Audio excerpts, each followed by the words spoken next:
Informativo local. Televisión de Cerceda. Que tal? Saúdos, moi boas tardes, señoras e señores. Imos adiante co informativo nesta xornada de xoves, día 24 do mes de abril. Insistimos na radio e na televisión de Cerceda, tamén por internet, se queren, en rtvcerceda.com ou na nosa canle de YouTube TV Cerceda. Hoxe falaremosles da andaina polo lago das Encrobas, que xa será este próximo sábado. O tempo vai a acompañar e son bastantes as persoas anotadas. Aínda se poden seguir anotando. Falaremos da festa da terceira idade, unhas 200 persoas xa están inscritas. Tamén falaremos da renovación do DNI e tamén do pasaporte, que será e se poderá facer aquí en Cerceda no próximo mes. Hoxe tivo lugar unhas xornadas informativas de axudas da transición xusta. Escoitaremos e miraremos unha reportaxe. O Concello de Cerceda está realizando unha enquisa municipal sobre as necesidades do transporte escolar. Falaremos da homenaxe ao cura don Albino Verdía e tamén da carreira solidaria aos 11 das vías.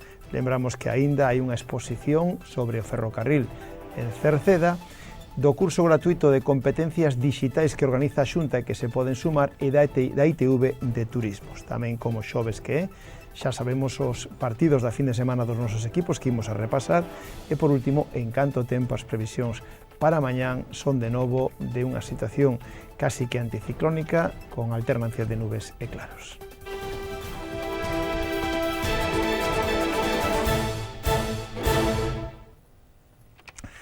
Comezamos a crónica da xornada falándolles de esa andaina polo lago das Encrobas. O sábado que ven, día 26 de abril, o Concello de Cerceda organiza unha andaina polo lago das Encrobas e será unha ruta circular de 8,4 kilómetros e a saída está prevista ás 10 da mañán da entrada principal da mina en Meirama. Se fará a medio camiño unha parada no aliviadeiro para tomar auga, refrescos ou froita, e calcúlase que o regreso será sobre as 12:15 da mañán. Se debe levar calzado e roupa axeitada. Esta é unha actividade gratuita e para inscribirse poden facelo nun enlace que atoparán na web do Concello, www.cerceda.org. Poden aínda inscribirse ata o día de hoxe. Tamén, se queren ter máis información, poden chamar ao teléfono 981 68 50 01 polas mañáns, teléfono do Concello. Como decíamos, xa son máis de 200 as persoas anotadas á festa social da terceira idade, que será o vindeiro mes de maio. O 17 de maio será a festa da terceira idade de Cerceda, que coincide coa celebración do Día das Letras Galegas. Será de novo na Polideportiva de Limeisa no Piñeiro, en Cerceda, ás 2 da tarde. O plazo para anotarse aínda, en este caso, xa abriu este pasado luns, en apenas, como decimos, 4 días, xa son 200 ou máis as persoas inscritas. O prazo vai a permanecer aberto ata o día 9 de maio, por tanto, aínda teñen tempo para inscribirse.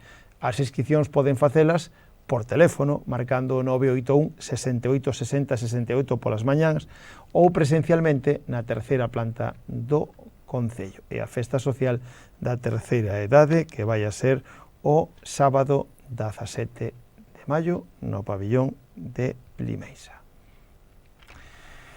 Agora cambiamos de tema, porque se pode renovar o DNI e tamén, como novedade, o pasaporte no mes que ven, no mes de maio, aquí en Cerceda. En concreto é o 21 de maio. Xa se pode, dende principios desta semana, pedir cita para renovar o DNI ou o pasaporte en Cerceda.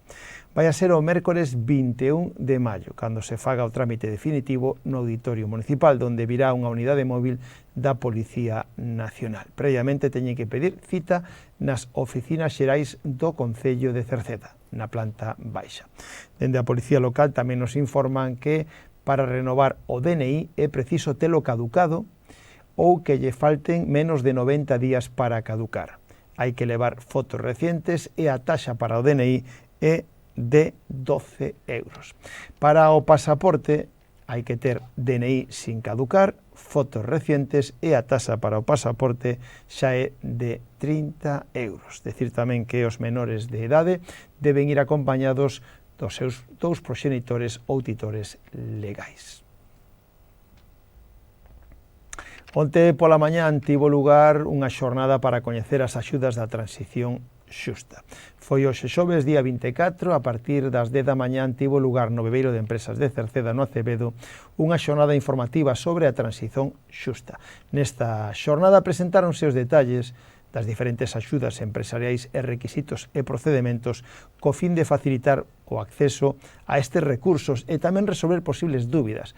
Ademais, foi unha excelente oportunidade para establecer contacto con outros axentes do sistema empresarial. En este caso, a xornada se produxeron hoxe, foi presentada polo alcalde de Cerceda, Juan Manuel Rodríguez, que expuxo, ademais, cal era o parecer sobre estas axudas e o interesante que supoñían para o Concello de Cerceda.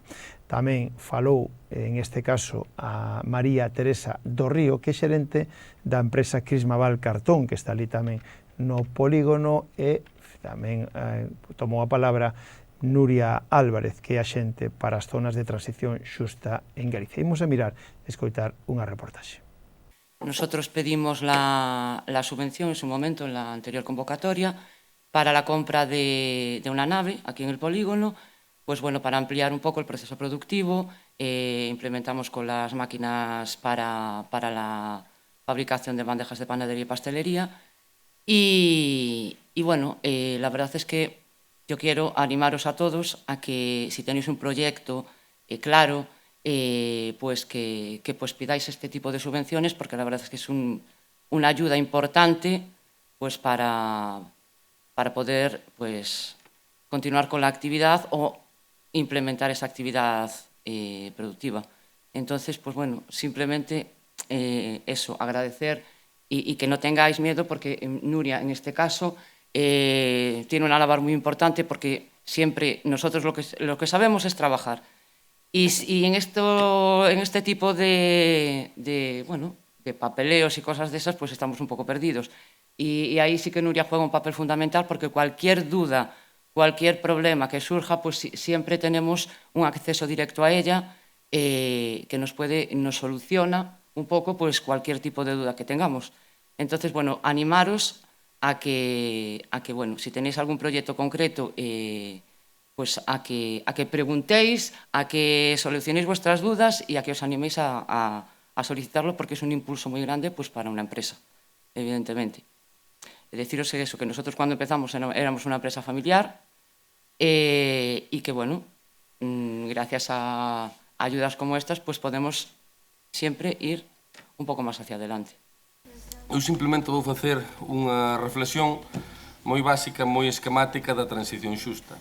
Hai que ter en conta que, por exemplo, cando pechou a central térmica en Cerceda, houve unha perda de ingresos públicos por parte do Concello en materia de bices e de IAE de 1.200.000 euros. Esa perda, lóxicamente, hai que tratar de paliala. E pódese facer con inxección de diñeiro público ou pódese facer con mobilización de recursos privados. É certo que, sumado a esa perda, houve outras eivas que a ninguén se lle escapan. Por un lado, a pandemia da COVID, que ralentizou a economía no seu momento e tamén os procesos administrativos e produtivos, e, por outra banda, o feito de que, a partir da guerra de Ucraína, moi especialmente no ano 2022, os prezos das suministracións subiron unha barbaridade. E iso, lóxicamente, tivo unha afectación na cal, dende o punto de vista da xestión pública, que seguro que non é tan distinto entre o Goberno Central e o que ven a ser o Concello de Cerceda, a prioridade foi que os servizos e que os investimentos non se retraeran, ou que a xente o notara, se cabe, o mínimo posible, que todo funcionara coa maior normalidade posible, e nese sentido, unha parte moi importante, sen dúbida, é esa inxección de diñeiro público a que eu facía referencia. Por un lado, está a consignación de axudas vencelladas á transición xusta por parte do Instituto de Transición Xusta. É un caso de éxito, neste caso dentro da esfera pública, que ven a ser o centro social que temos en Xesteda, que está tendo moita actividade, que sen dúbida é algo fundamental á hora de dinamizar, especialmente cando hai unha asociación, como é a Asociación de Mulleres Rurais de Xesteda, que se mantén moi activa nese espazo. Hai outras axudas consignadas, como ven a ser a da mellora e extensión do paseo fluvial do río Cabancos ou da instalación de placas fotovoltaicas para o crecemento da auga e para autoconsumo no parque acuático, nas que tamén temos depositadas moitas esperanzas. Despois, cando falamos do Instituto de Diversificación e Aforro Enerxético, tampouco podemos desarraigar en absoluto dos obxectivos que se persiguen coa transición xusta, porque é outro dos obxectivos claros de cara ao ano 2030. Nesa Axenda 2030, a transición ecolóxica e a economía circular, o ecoloxismo, ao fin e ao cabo, é un factor fundamental. Dentro deso, as axudas do IDAE tamén teñen unha orientación moi determinada no seu favor. Por un lado está a rehabilitación do Museo do Moucho, que tamén se produciu gracias a eses fondos, a instalación de alumeado LED en toda a parroquia de Xesteda e boa parte da baixa da parroquia de Cerceda, e despois a instauración de distintas sendas pionís con fondos tamén do IDAE. Por un lado, a do Acevedo Pau do Lobo, por outro lado, a de Xesteda, por outro lado, a da Tablilla a Silva, por outro lado, a de Gosende, a de San Vicenzo, a de Ribasoutas, e sigue sendo algo de actualidade porque neste momento está nun estado avanzado de execución a senda peonil tamén financiada polo IDAE de Ribasoutas a Xermar. Tampouco é allea a mellora que se fixo dentro do que ven a ser a Vía Verde, con esa vía que estaba en desuso e que neste momento supón unha oportunidade de mobilidade peonil moi importante ao permitir conectar Cerceda xa coa estación da Sionlla prácticamente sen tránsito motorizado. Igual pasa coa operación de intermobilidade que se está producindo agora mesmo na estación da DIF. Quero decir con isto que, ao final, esa inxección de diñeiro público está chegando, nuns casos xa consignada, noutros casos executada, pero que hai que valorala favorablemente. Nese sentido, tamén hai outra esfera administrativa que é tremendamente relevante, que é a esfera autonómica, non? O feito de que no seu día, polo peche das centrales térmicas, recibiuse na nosa comunidade unha dotación de 111 millóns de euros procedentes dos Next Generation. Que non nos equivoquemos, están en Galicia por un motivo moi concreto. É o feito de que pechou a central térmica nas Pontes e de que pechou a central térmica en Cerceda. De aí o contencioso neste momento que se puxo para poñer luz sobre unha cuestión que é fundamental, que é a de que nós creemos que os territorios que están en convenio de transición xusta, que veñen a ser 14 concellos na zona das Pontes e 5 concellos na zona de Cerceda, nomeadamente a Laracha, Carral, Tordoia e Ordes, son os que teñen que percibir eses fondos. Porque eu creo que todos podemos coincidir, con todo o respeto, en que, ao final, que fondos de transición xusta se reciban en Arteixo ou en Ribeira, pode estar moi ben por interés provincial. Pero non son fondos que se están asignando para o motivo polo cal no seu día se concederon por parte da Unión Europea. Por lo tanto, nós queremos poñer luz sobre esa cuestión, de aí ese contencioso para facer un aproveitamento o máximo posible, porque, ao final, son fondos que veñen para paliar un determinado problema que se produciu en lugares moi concretos, que son as Pontes e Cerceda, que estaban tendo unha actividade industrial que agora non existe e agora corre o risco de que, ao final, eses fondos recaen sobre outros territorios que moi pouquiño teñen que ver coa transición ecolóxica. Esa é unha parte moi importante. Despois está a parte máis ambiciosa, a que eu sempre digo, non? Cando as cousas funcionan, ao final os recursos públicos xa quedan en marxe, e esa movilización ao final de capital privado que é absolutamente fundamental. Nese sentido, cal é a peza clave que se está movendo no noso territorio? Pois o concurso de acceso aos 408 megavatios da subestación da central de Meirama, que o feito de que sexa un concurso vinculado á transición ecolóxica o que vai facer é que sexa un pouco máis lento, se ben é certo tamén que están introducidas todas esas melloras que dende aquí e dende outros estamentos se levan reivindicado, que son os beneficios socioeconómicos, o autoconsumo, os plans de formación, que ao final fan que todo iso redunde nun interés público que eu creo que é absolutamente fundamental. Nese sentido, hai moitos proxectos que neste momento se están movendo e o que cabe resaltar de cara ao ámbito empresarial é cales son as zonas industriais que están habilitadas no Concello. Facer un pequeno esquema. Por un lado está a zona que era da antigua central térmica, que son 58 hectáreas que están neste momento en áreas de futuras zonas empresariales de Galicia. Por outra banda, están as 43 hectáreas recalificadas que estamos movendo con suelos empresariales del Atlántico, aquí, pegadas ao polígono industrial do Acevedo.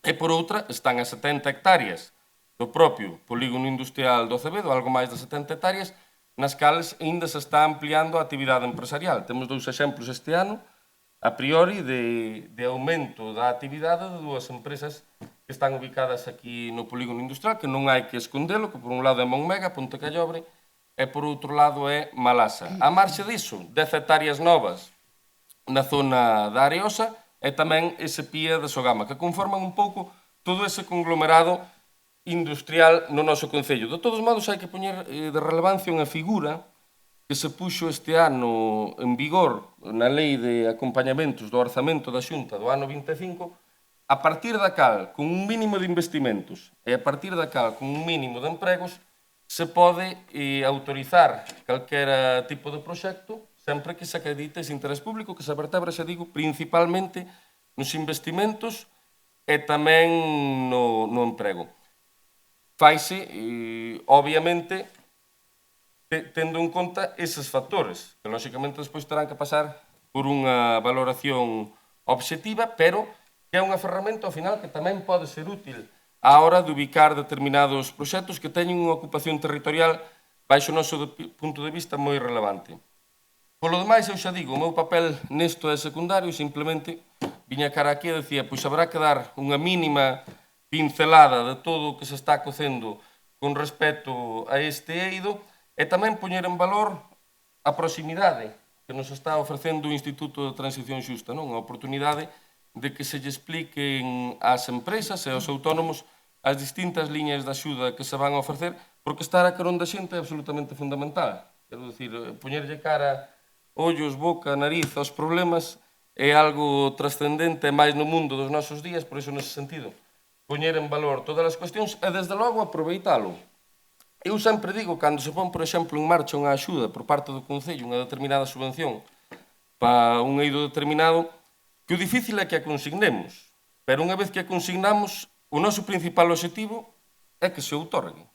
Unha vez que está consignada, o gran objetivo é que se outorgue. O difícil probablemente sexa convencer neste caso ao alcalde do turno ou ao goberno do turno que a consigne. Unha vez que a estas liñas de axudas, que máis aínda, unha vez que a concurrencia e que temos un interés particular tamén aquí en Cerceda, na nosa área, desexo podo ter eu que a xente de Cerceda e a xente que faga actividades aquí na nosa zona a poida aproveitar. Canto máis aproveitamento, mellor. Eu creo que con ese criterio de aproveitamento hai que fundamentar este tipo de xornadas que agardamos que sexa moi positiva e que sexa de moito aproveitamento para todos os presentes. Gracias. Cambiamos de tema, agora falámosles de unha enquisa municipal sobre as necesidades do transporte escolar. O Concello de Cerceda está neste intre realizando unha enquisa, xa ven facendo dende fai varios días, para, en este caso, facer un estudio das necesidades do transporte a centros educativos e de bacharelato e de ciclos formativos medio e superior entre os veciños. Esta enquisa pode realizarse ata o día 30 de abril. Atoparana na páxina web do Concello, www.cerceda.org. Aí atoparán esta enquisa para todos aqueles interesados en que den a súa opinión en canto ás necesidades do transporte escolar. Insistimos, para centros educativos de bacharelato, lóxicamente todos fora de Cerceda, para ciclos formativos media e superior, e esta enquisa se pode seguir realizando ata, insistimos, o día 30 deste mes de abril na páxina web do Concello, www.cerceda.org. Mais temas, como vimos falando, o sábado 31 do vindeiro mes de maio, un grupo de veciños de Cerceda organiza unha homenaxe ao cura de Queixas. O cura de Queixas, pero tamén de Cerceda, de Engrobas, de Meirama, de Lesta e Mercurín. Falamos de, en este caso, don Albino Verdía, que ademais é colaborador tamén da Radio Televisión de Cerceda. O acto comenzará cunha misa a 1:30 da tarde na igrexa de Santa María de Queixas, para despois celebrar un xantar ás 2 da tarde na zona do aparcamento, ao lado da igrexa de Queixas. Decir que para o xantar, a base de entrantes, pulpo, carne, postre, etc., e o agasallo, que se vai a facer conxuntamente o precio de 40 euros para adultos e nenos de 20 euros. A partir das 4:30 actuarán as pandereteiras de Encrobas e o grupo de música tradicional galego San Martiño de Cerceda. Xa quedan menos días para a carreira solidaria os 11 das vías, que se celebrará o sábado 3 de maio. Son aproximadamente xa casi 300 as persoas anotadas para esta proba. A mitade delas será para Andaina. O Concello de Cerceda presentou a terceira edición da carreira solidaria os 11 das vías, que se vai a celebrar este sábado, dentro de 2 sábados, 3 de maio, a partir das 4 da tarde. Aínda poden seguir inscribíndose a través da web Carreiras Galegas, poden seguir inscribíndose, aínda sigue o prazo aberto para a carreira de 11 km. Si queren inscribirse para Andaina, poderán facelo ata o día anterior á proba, é dicir, ata o próximo 2 de maio. Para a carreira poderán inscribirse aínda ata o día 30. Está organizado polo Concello de Cerceda en colaboración coa Atlética Silva e tamén co albergue da estación. A proba de 11 km combina unhas zonas de trail e de asfalto, tamén a través da vía verde, o igual que a Andaina, que tamén será pola vía verde. O prezo para participar na carreira é de 6 euros, mentras que para a Andaina é de 1 euro, para os nenos é gratuito. Todo o recadado será entregado á Asociación de Loita contra o Cancro. O ano pasado recadáronse casi que 800 euros que foron íntegramente doados a esa asociación. Máis temas, falamos agora da exposición 150 anos da chegada do ferrocarril galego. Ata o próximo día 28, na sala de exposición Xosé Neira Vilas, se pode ver a exposición de 150 anos da chegada do ferrocarril a Galicia. O acto, ou en este caso a exposición, poden vela polas tardes, de luns a venres, de 3 da tarde a 8, e se queren poden vela o sábado pola mañán, de 10 da mañán a 1 da tarde. Tamén lles falamos agora de un curso gratuito que organiza a Xunta de Galicia de Competencias Digitais. Máis que interesante, a Xunta de Galicia ofrece unha formación en competencias digitais. Se trata de un programa destinado a capacitación en competencias digitais intermedias, totalmente gratuito, 100% en liña e con autotitorización personalizada. É un programa acreditado pola Xunta de Galicia, totalmente gratuito en liña e con unha titorización constante para mellorar o uso das tecnoloxías para situacións cotiás ou para crear e xestionar as redes sociais nas que se desexan participar ou para coñecer as principais ferramentas de ciberseguridade ou para ampliar tamén as competencias para o mercado laboral. O curso ten unha duración de 10 semanas e será o ritmo que quera o alumno, sin horarios, realizándose tamén sesións grupais de acompañamento con especialistas para resolver dificultades e retos que podan surgir durante a programación. Para dar por finalizado o curso terán que haber participado nun mínimo de 80% das actividades evaluativas, obtendo así un diploma acreditativo de formación recibida. A metodoloxía é práctica, con vídeos, contido interactivo e sesións grupais de acompañamento. Ao rematar, obterán un diploma acreditativo da Xunta de Galicia. Para inscribirse, teñen que facelo a través dunha ligazón que atoparán na página web da Xunta ou, se queren, tamén a través do teléfono 681 053 179. A ITV de Turismos vai a estar en Cerceda, unha unidade móvil de inspección técnica de turismos. Se desplaza a Cerceda este próximo día 30 de abril e os días 5 e 6 do mes de maio. Estarán na entrada do Parque Acuático, nas entradas no aparcamento superior do Parque Acuático, e lembrar que se queren pedir cita previa poden facela no teléfono 981 92 80 80 ou a través da página web sicitv.com no apartado de cita previa.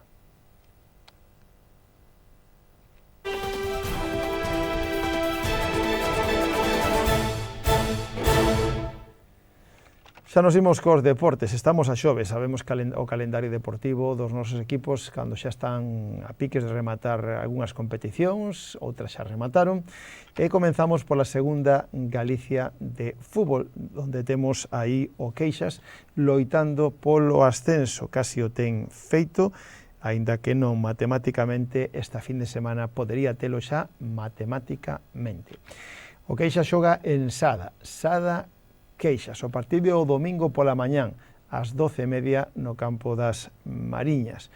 Un Queixas, insistimos, líder en solitario da clasificación e que ten xa, polo menos asegurado, o playoff de ascenso, pero neste intre o que pretende é xa asegurar o ascenso directo. Para elo, insistimos, quedan tan só, en este caso, 4 partidos e con gañar un deses 4 partidos, o Queixas ascenderá directamente, retomará a competición da primeira categoría Galicia. Incluso esta fin de semana, no caso tamén de vencer, podería ter asegurado casi que o primeiro posto de campeón de Liga. Sorte tamén para o equipo de Pablo nesta fin de semana que está facendo, insistimos, unha magnífica temporada inmellorable con unha racha agora actualmente de máis de 11 partidos sin coñecer a derrota.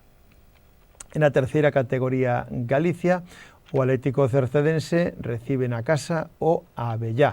O encontro é hoxe xoves, adiántase hoxe xoves, día 24, ás 8 da tarde no campo do Roxo. Adiántase o encontro Atlético Cercedense Abellá, hoxe xoves, ás 8 da tarde no campo do Roxo. Pola súa parte, xogan fora da casa o resto de equipos de Cerceda. Bizoño B Rodís. O partido é o domingo ás 6 da tarde no campo do Pinar. Rodís, que leva tamén unha gran racha de resultados. Vila de Ordes San Martiño e o partido do equipo da Silva. O domingo tamén ás 12 do mediodía no campo de Vista Alegre en Ordes. Falamos agora dos xuvenís do Atlético Cercedense que xogan en Almeira. Xuventude de Almeiras, Atlético Cercedense Xuvenil, o domingo ás 10 da mañán no campo dos Loureiros. Os cadetes xa remataron a Liga, igual que os infantís, mentras que os alevíns xogan na casa. Atlético Cercedense Alevín, 11 Caballeros. O partido é este sábado ás 10 da mañán no Roxo. E tamén xogan os Benxamíns A e B. O equipo Atlético Cercedense Benxamín A xoga na casa contra Santa Cruz B o sábado ás 11:15 no Roxo e a esa mesma hora xoga o Atlético Cercedense Benxamín B contra o Brexo Lema tamén no Roxo. A continuación xogan os prebenxamíns, Atlético Cercedense Prebenxamín, 11 Caballeros, o sábado ás 12:30 no Roxo. No fútbol femenino de fútbol 7 hai un Marino de Mera Atlético Cercedense. O partido é o domingo ás 11 da mañán no campo da Marola. E no fútbol de veteranos, na segunda división de veteranos, estrella a Solaina Cerceda de Veteranos. O encontro é o domingo ás 11 da mañán no campo de Ocadaval.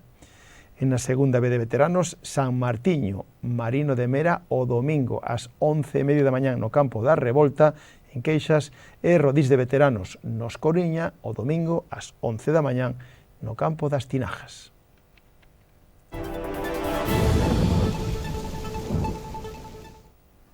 En canto tempo, para mañán, venres Galicia manterémonos nunha situación intermedia entre altas e a baixas presións.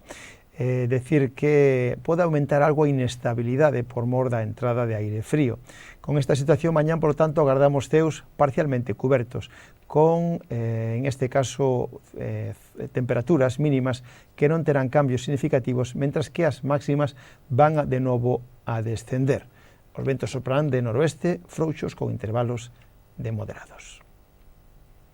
Co tempo rematamos o informativo de hoxe, nada máis. Mañán voltamos. Saúdos na radio, onde está Marisol Rodríguez e Tomás Ramos, na televisión Manuel Eirís e na redacción e quen lles falou Manuel Ángel Villa. Disfruten da xornada, moi boas tardes. Adeus.